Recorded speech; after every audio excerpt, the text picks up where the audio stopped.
course, you know, the board instructed me to have someone in the building 24 hours a day, 7 days a week, until this gets resolved. Great. Yeah. There was about $1,000 a week.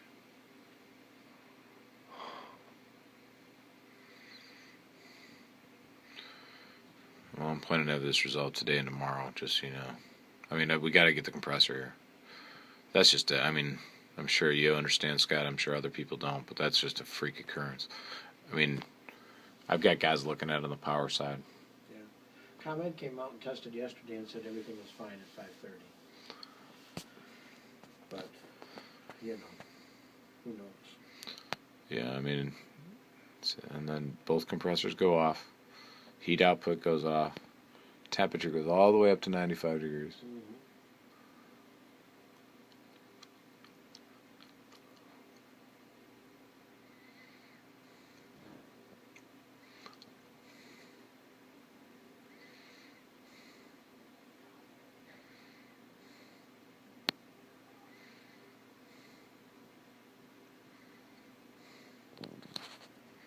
So let me know when you want Harding to put that compressor in there or not. I'll ask Moran just to confirm so that they're not, you know. But yeah, I would think if you've got the resources to make sure that somebody's going to be here and you can get them to respond really quickly, I believe that would be in our best interest.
All right, one compressor.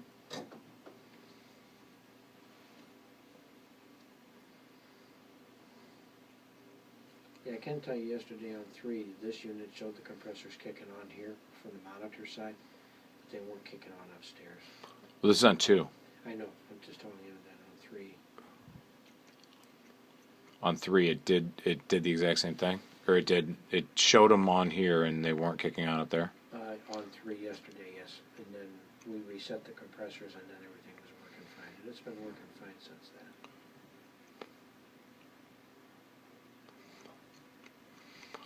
I hate to even ask, but the one unit that was always problematic that doesn't appear to be as problematic. What's going on with the ERV 4? 4 is fine. We got it set at 72 room temperature with the settings, and system 4 is working perfectly fine. I've got an issue with sensors in 150. They're not reading quite correctly, so I had to jump the temperature up 2 degrees, but other than that, it's perfectly fine. No problems with that. If we could get the rest of them to run like 4, we'd be in good shape. So you're going to take 2 down once you get done videoing it? Yeah. Yeah, I think so too. If that zone is comfortable right now, The zone's comfortable. then I want to take it down, yeah. Yeah. I mean, it never gets... What's different about this unit, though, just so you know, I mean, is that this unit it doesn't appear to be tripping as much as the compressors are just cycling. Right. Because It's got a the wider temperature cycle. never, yeah, and the temperature never drops below 60 degrees like the other unit. You know, the other unit drops down to 38, Yeah. 40. So this unit I don't believe is actually tripping. I just don't believe, I think the deadband is actually just not tight enough around the discharge air set point.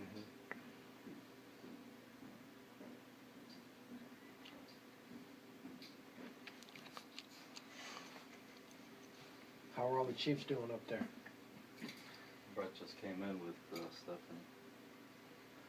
Came in where? He just got here 10 minutes ago. Oh. Everybody's First thing he asked me, any issues today? I said, no, so far so good. Yeah. I said, I'm not saying No, yes. and we're not telling them we were here at 4 o'clock in the morning on zone 1 either. Well, he said, hey, did you hear what the board wants? Somebody here 24/7. So well, I know we have a maintenance guy coming in early just to check.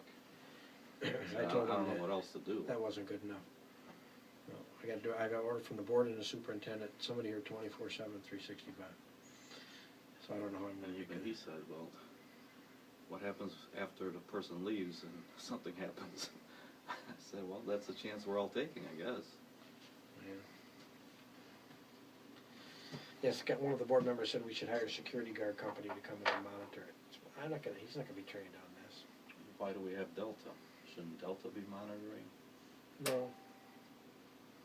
No, they shouldn't be monitoring it. What we need to do is get the alarm set up so that you and I get an alarm when something goes down.